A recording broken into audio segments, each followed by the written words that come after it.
Hello everyone, welcome back in my channel. Episode की starting होती है। जो एनोन था उसको विन एक जंगल में बुलाया हुआ था। वहाँ पर जाने के बाद जो विन था वो अपने डैड यानी कि एनोन को बोलता है कि क्या आपने लाइफ में कभी कुछ छुपाया नहीं डैड। ये सुनने के बाद वो बोलते हैं नहीं बेटा, ऐसी कोई बात नहीं, मैंने कभी कुछ नहीं छुपाया। मुझे आपने जितने सर्विस करियर का टाइम था उसमें फ़र्क रहे। ये सुनने के बाद विन बोलता है कि डैड क्या आपने जोंग को नहीं मारा। जोंग यानी कि वो इनका असली पापा। वो बोलते कि नहीं, वो मेरा ड्यूटी था और वो करना ज़रूरी था। ये सुनने के बाद जो विन था वो बोलता है आपकी वजह से मैंने अपने पापा को खोया है। वो बोलते हैं क्या तुम्हारा पापा तो मैं हूँ, क्या बोल रहे हो विन। ये सुनने के बाद वो बोलते हैं कि मैं आपका बेटा नहीं हूँ। एट दैट पॉइंट वहाँ पर आ पहुँचती है इंग अपने लोगों के साथ आई हुई होती है। वो बोलते हैं फाइनली हमारा आखिरी वक्त आ गया है, मुबारक हो एनोन, मेरा रिवेंज ख़त्म हो गया। एट दैट पॉइंट हमें पता चलता है ये सब कुछ जो विन और उसकी माँ यानी कि इनका प्लान था। विन अपने मम को वहाँ पर देखने के बाद शौक में आता है। वो बोलता है मम आप यहाँ पर क्यों आई हो, मैंने बोला था ना मैं अपनी तरह से हैंडल करूँगा। हमने एनोन को यहाँ पर इसलिए बुलाया था ताकि हम चाय को यहाँ तक ले आ सके। ये सुनने के बाद वो बोलती कि क्या तुम्हें एनोन के लिए बुरा लग रहा है, तुम्हारे दिल में उसके लिए प्यार है क्या बेटा, भूलो मत ये तुम्हारे बाप का कातिल है। वो बोलता है नहीं हम जो भी करेंगे सिर्फ चाय के साथ करेंगे, एनोन के साथ नहीं। आप क्यों नहीं समझ रहे हो। कहीं ना कहीं आप लोग ये रिलेट कर सकते हो कि जो विन था विन भी अपने पापा यानी कि एनोन को भले ही वो उसका बस एडॉप्टिव फादर था लेकिन वो उसे प्यार जरूर करता था। एट दैट पॉइंट ये तो समझ नहीं पा रहे थे एनोन क्या चल रहा है। वो बोलते हैं विन ये क्यों कौन है और इसको क्यों तुम मॉम बोल रहे हो, ये सब कुछ चल क्या रहा है। और तभी इंग बड़े फख्र से बोलती है कि ये मेरा बेटा है, ये जानचोंग का बेटा है और जो तुम्हारे पास था वो मैंने अपने बेटे को इतने सालों से पाल पोस के बड़ा करवाया। आज मेरा बदला पूरा हुआ। वो जिस तरह से बोलती है जो सुनने के बाद तो जो कैप्टन आनंद है वो तो शौक में आते हैं। वो बोलते हैं सब कुछ क्या बोल रहे हो।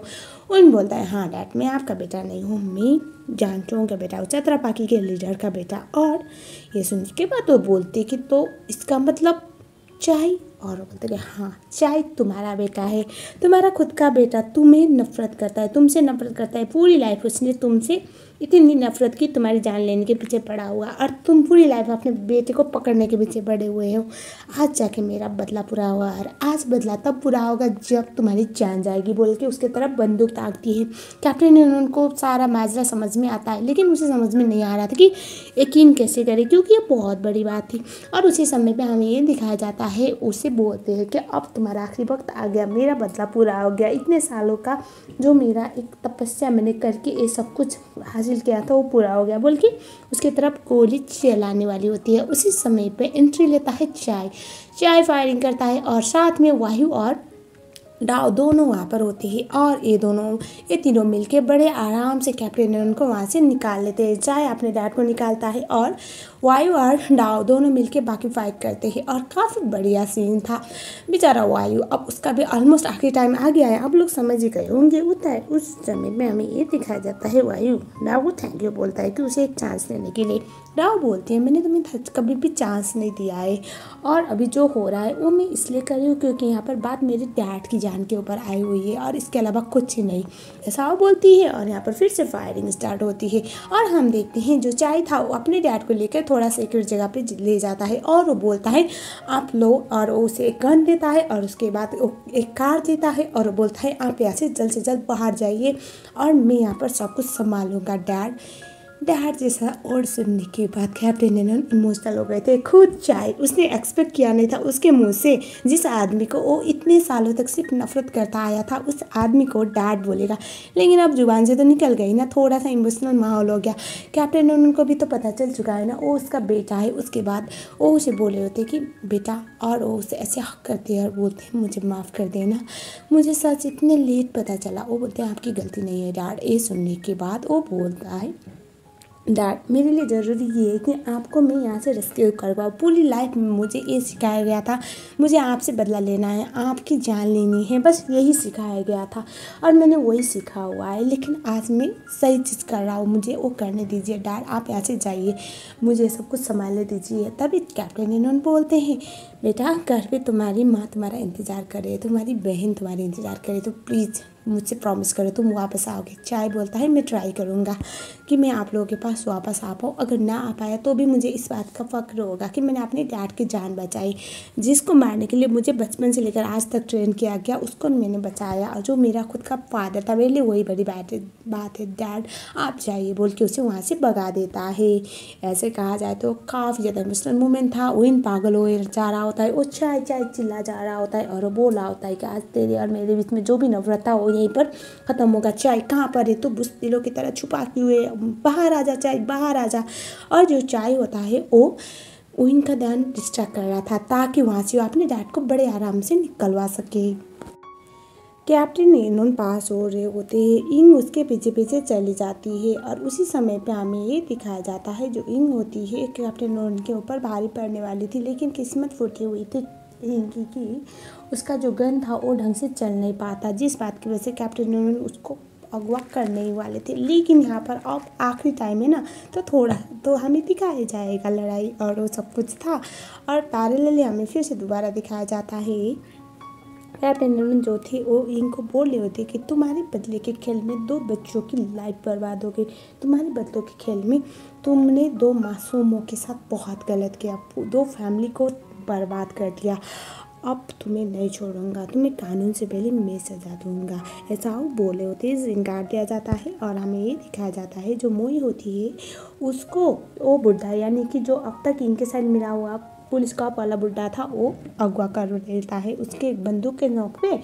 और तभी हमें ये दिखाया जाता है डाव और वाई भी वहाँ पर आ पहुँचते हैं और डाव को बोलता है वो बुढ़ा कि अभी के अभी वाई को गोली मार दो वरना इसको मार डालूंगा। डाव जो थी वो कुछ सोची समझी बगैर ही वाई को गोली चला लेती है और बोलती है मोई को छोड़ दो, लेकिन ये बुढ़ा मोई को थोड़ी छोड़ने वाला था, वो उसे नहीं छोड़ता उल्टा उसे गोली चलाने वाला था, लेकिन लकीली वाई उठ के उसे मार देता है। एक्चुअली ये इनका प्लान था और मोई रेस्क्यू हो जाती है और हमें दिखाया जाता है फिर से पैरेलली।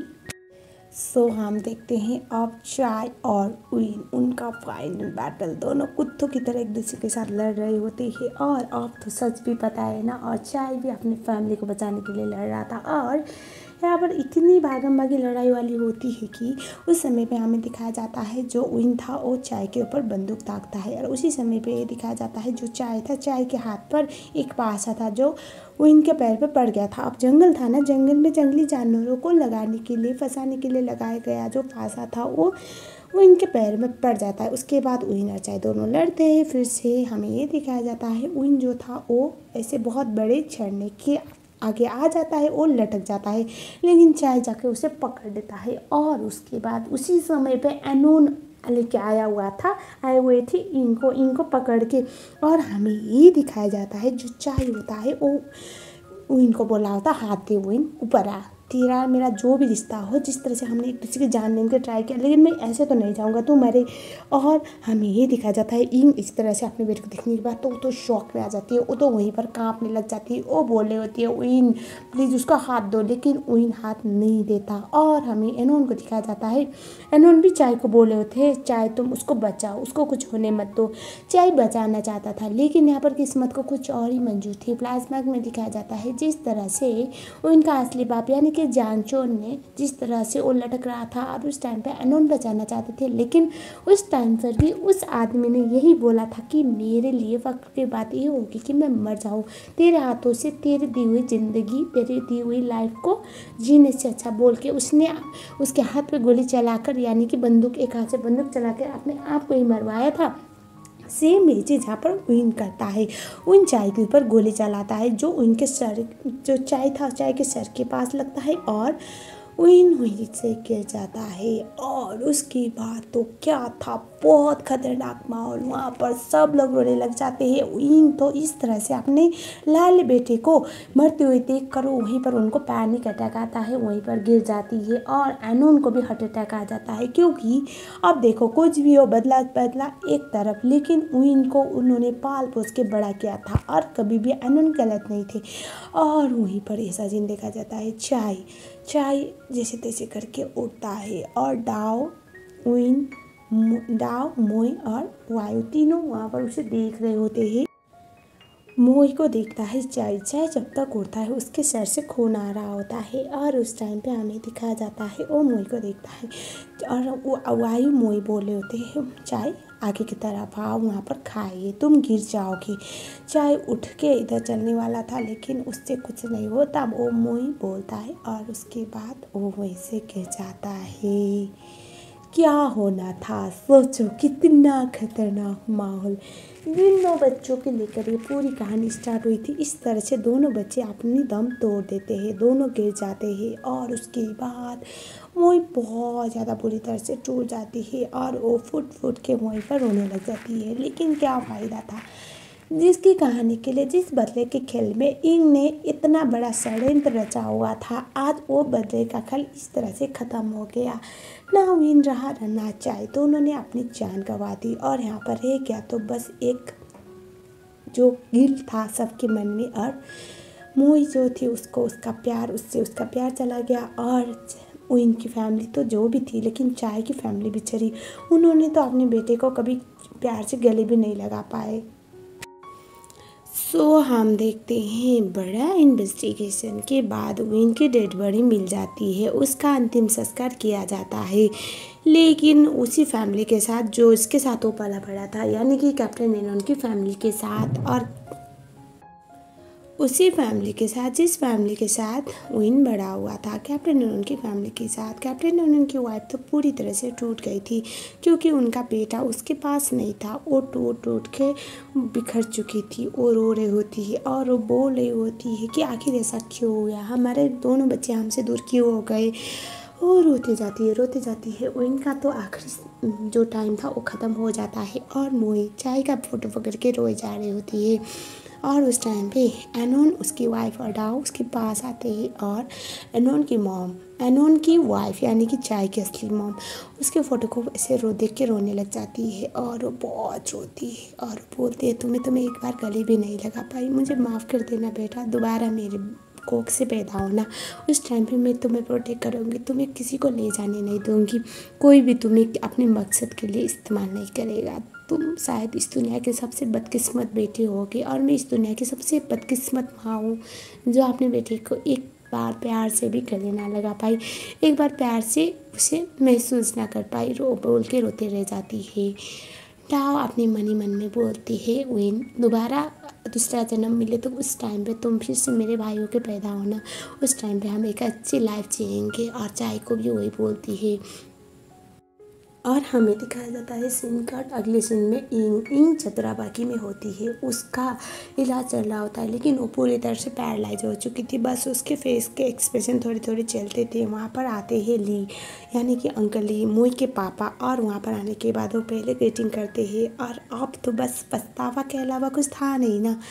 और अंकल ली बोलते हैं कि आपको मैंने बहुत बार कहा था रिवेंज सब कुछ नहीं होता, रिवेंज सबकी दुनिया तबाह कर देता है। अगर आपने उस बात ये सुना होता तो शायद आज आपका बेटा ज़िंदा होता, भले ही चाहे आपका बेटा ना हो लेकिन विन तो ज़िंदा होता ना, लेकिन आज वो भी नहीं है। रिवेंज ने सब कुछ ख़त्म कर दिया, आपके बदले ने आपके सब पास कुछ नहीं छोड़ा।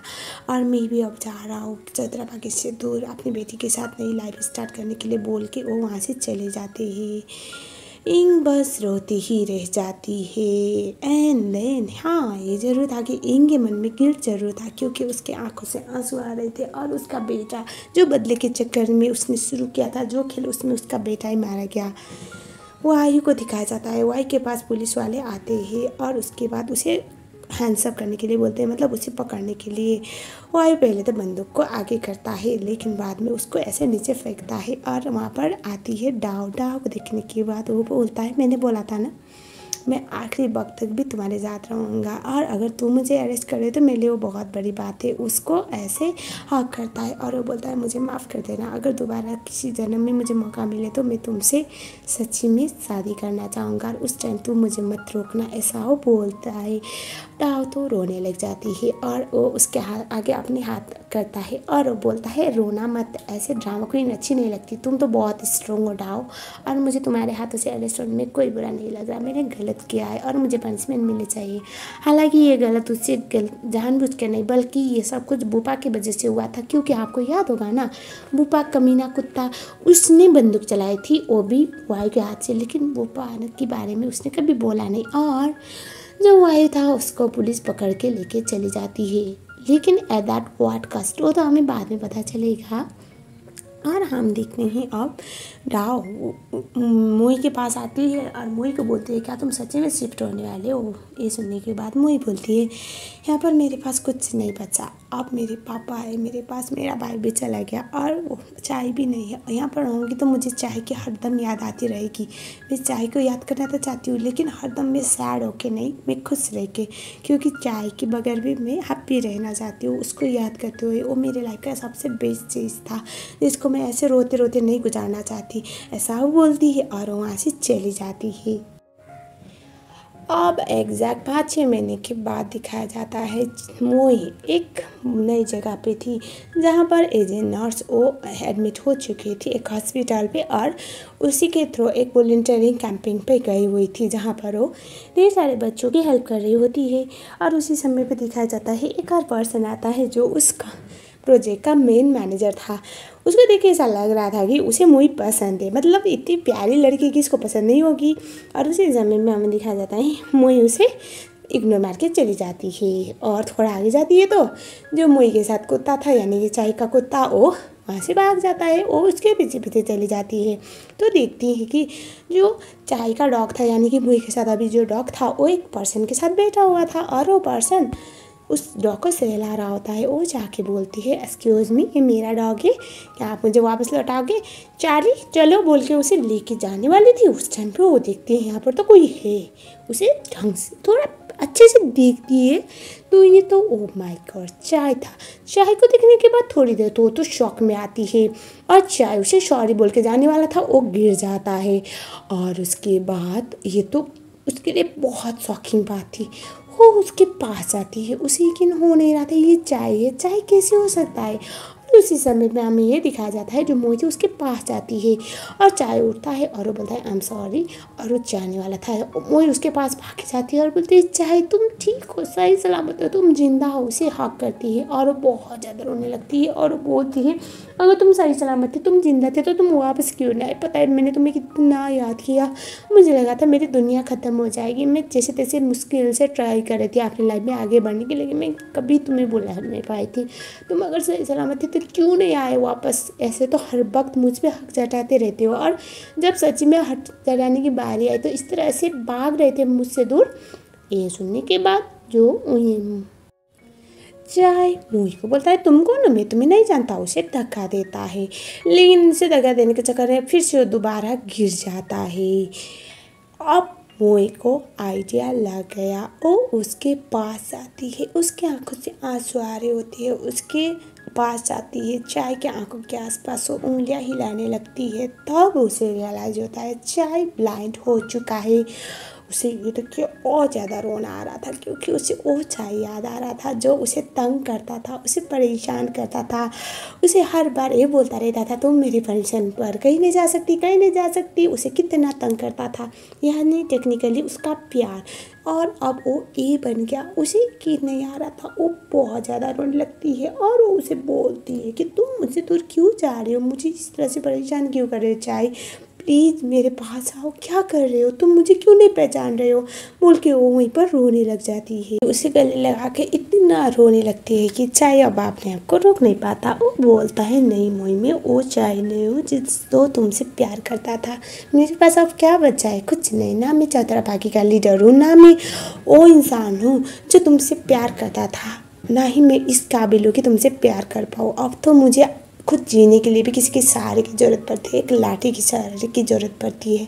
उस टाइम पे मैं तुम्हारी लाइफ को क्यों ख़राब करूँगा। तुम जाओ अपनी लाइफ में आगे बढ़ो, मेरे साथ मत रहो। मेरे उम्मीद में, मेरे वापस लौटने की उम्मीद में अपनी लाइफ को क्यों ख़राब कर रही हो।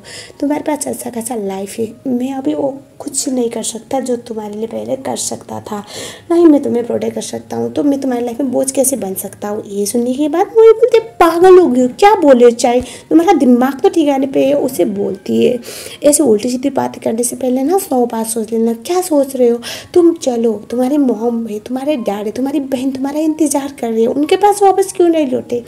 और तभी फ्लैशबैक में दिखाया जाता है चाय जब वहाँ से गिरा था तो कुछ दिनों के बाद वायु को वो मिल गया था। वायु ने उसे बोला था कि उसके पास वापस चले जाए क्योंकि उसके पेरेंट्स, उसकी मोई उसका इंतज़ार कर रही है। चाय अब मोई के साथ तो जाना चाहता था, लेकिन अब पेरेंट्स की तो ऐसा है ना। उस तब से उसने होश संभाला है, उससे उसे ये बताया गया है कि जिस फैमिली के वो असल में उसका था, लेकिन उसी फैमिली को उसने ख़त्म करने के लिए तो सारी दुनिया एक कर दी। वो फैमिली उसकी थी, लेकिन उसने उस फैमिली को तोड़ने के लिए उसने कोई कसर बाकी नहीं रखी। उस फैमिली को ऐसे एक दूसरे से अलग करने के लिए उसने साम दाम दंड भेद सब कुछ अपनाया। अब ऑब्वियसली ये सब इनकी वजह से हुआ है, लेकिन फिर भी हुआ है ना चाय से, गलती से ही सही।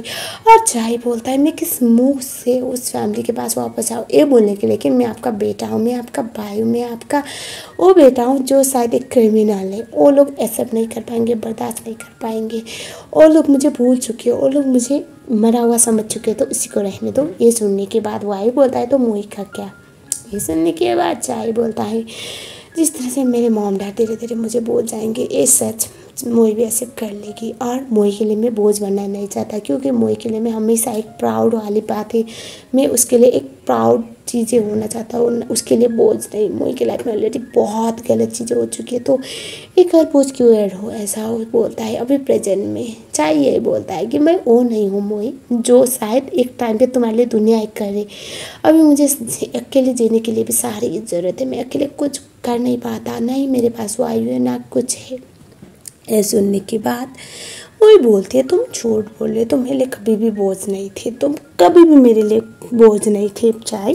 तभी वो बोलता है मुझे अब इससे ज़्यादा कुछ नहीं बोलना, मुझे परेशान मत करो, मुझे लाइफ में आगे बढ़ने दो। तुम अपनी लाइफ में आगे बढ़ो, जाओ किसी ऐसे पर्सन से शादी करो जो तुम्हें प्यार करे, तुम्हें प्रोटेक्ट करे। बोल के वो जाने लगता है। मोई उसके पीछे से उसे रोकती है और बोलती है अगर इस तरह से मुझे एक दिन छोड़ के जाना था तो उस टाइम पे तुमने मुझे झूठी उम्मीद क्यों दिलाई, तुमने मुझे इतना यकीन क्यों दिलाया कि दुनिया में कुछ भी हो जाए लेकिन तुम मुझे नहीं छोड़ोगे, तुम मुझे प्रोटेक्ट करोगे, तुम मुझे कभी कुछ होने नहीं दोगे। ये झूठी उम्मीद क्यों दिलाई और मेरे दिल में तुम्हारे लिए वो प्यार क्यों जगाया। अगर तुम्हें इस तरह से आपने लो टाइम पे मुझे छोड़ के जाना चाहते हो, तुम्हें शर्म नहीं आती, तुम ऐसा कैसे कर सकती हो, तुम अकेले डिसीजन कैसे ले सकते हो। अगर प्यार हम दोनों ने एक दूसरे से किया था तो उस टाइम पे तुम्हारा अकेले का डिसीजन कैसे हो सकता है मुझे छोड़ना या फिर हमारे रिश्ते को ख़त्म करना है या नहीं। चाहे जा रहा होता है मोई बोलती है बस एक बार मेरे पास वापस आ जाओ, मेरा हाथ थाम लो, मेरे लिए तुम कभी भी बोझ नहीं थे, हम लाइफ में आगे बढ़ सकते हैं। ज़रूरी नहीं तुम्हारे आँखें हो या ना हो, लेकिन मेरे लिए ये ज़रूरी होता है कि तुम मेरे साथ हो। मैं लाइफ में बहुत कुछ करना चाहती हूँ लेकिन तुम्हारे बगैर कुछ नहीं हूँ मैं, क्योंकि जब मेरे पास कुछ नहीं था तब तुम थे और अब मेरे पास कुछ होने लगा है, मेरे लाइफ में मैं आगे बढ़ रही हूँ, लेकिन तुम्हारे बगैर बहुत सोना सोना लग रहा है। लाइफ ऐसा लग रहा है कि मैं जिंदा लाश बन के जी रही हूँ, मुझे बस अपने पापा के लिए जीना पड़ रहा है, लेकिन अंदर ही अंदर में भी कुट कुट के मर रही हूँ। चाहे प्लीज़ मेरे पास वापस आ जाओ बोल के बहुत रोने लगती है। अब बेचारा चाहे इतना इमोशनल हो गया कि वो उससे देखता है और उसके बाद वो उसको हाथ देता है। मोई उसे देखती है और उसके पास आके उसे हक करती है और उससे बोलती है मैं तुम्हें कभी भी नहीं छोड़ूंगी। ऊपर वालों ने हमारे साथ बहुत गेम खिलाए लेकिन अब इनफ हो गया, बहुत हो गया, हम दोनों को उसने बहुत अलग कर दिया, ऐसा वो बोलती है। उसे गले लगाती है और बहुत ज़्यादा फूट फूट के रोने लग जाती है।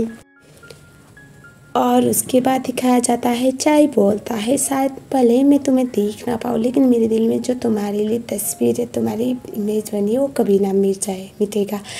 मोई बोलती है और तुम टेंशन मत लो, हम दोनों साथ हैं ना तो दुनिया को हम जीत सकते हैं, कोई बात नहीं, हम बाद में कुछ ना कुछ कर लेंगे, अच्छे डोनर ढूंढेंगे, तुम्हारे आई ट्रांसप्लांट कर लेंगे, या फिर तुम अगर आई ट्रांसप्लांट ना करो तुम ऐसे ही रहो तो भी मुझे कोई भी ऐसे टेंशन वाली बात नहीं, क्योंकि तुम मेरे लिए मैटर करती हो।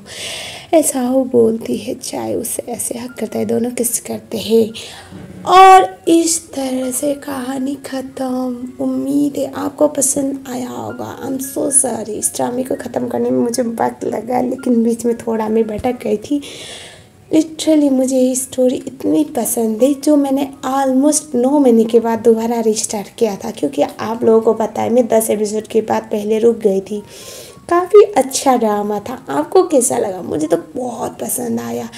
ऐसी स्टोरीज होती है जो एक बार देखने के बाद माइंड पे छप जाते हैं, और मेरे लिए ये ड्रामे का नाम है ल्यूएट आर्ट लुएट। ऐसा ड्रामा था, इतना प्यारा ड्रामा। उम्मीद है आपको भी पसंद आएगा। जैसा भी लगा हो मुझे बताओ, मैं जानना चाहूँगी आप लोग भी मेरे तरह इस ड्रामे को कितना पसंद किए हो, और एंडिंग कैसा लगा। आपको क्या लगता है कि उनको ज़िंदा रहना चाहिए या नहीं? खैर छोड़ो, शायद ऐसा होगा ऊपर वाले ने कुछ गेम खेला है जहाँ पर उसकी माँ ने जो घटिया सा गेम खेला था उस टाइम पे बच्चों को बदल के बदला लेने का, वही पनिशमेंट उसको दिया। लेकिन कहते हैं ना, माँ बाप की गलतियों की सज़ा कभी कभी बच्चों को मिलता है, तो वही हुआ इन जिसकी कुछ खास गलती थी नहीं, लेकिन उसको जान गंवानी पड़ी, वरना बाकी सब कुछ ठीक था। और एंड तक हमने ये भी देखा कि चाहे अपने मॉम डैड के पास तो जा नहीं पाया, लेकिन उम्मीद है अगर इसका सीज़न 2 बने तो उस टाइम पे कुछ हो पाए। लेकिन सीज़न 2 बनने का कुछ चांस है नहीं, क्योंकि इसकी जो फीमेल लीड है अब किसी भी ड्रामे में नहीं आती, शायद वो लाइफ में आगे बढ़ चुकी है। सो काफ़ी प्यारा ड्रामा, मेरा दिल भर गया ये ड्रामा देखकर। तो उम्मीद है अच्छा लगा होगा। चलिए यहीं पर ये स्टोरी ख़त्म करते हैं। मिलूंगी मैं आप लोगों के साथ ऐसे ही एक और अच्छी सी स्टोरी के साथ बहुत जल्द। तब तक के लिए थैंक यू सो मच।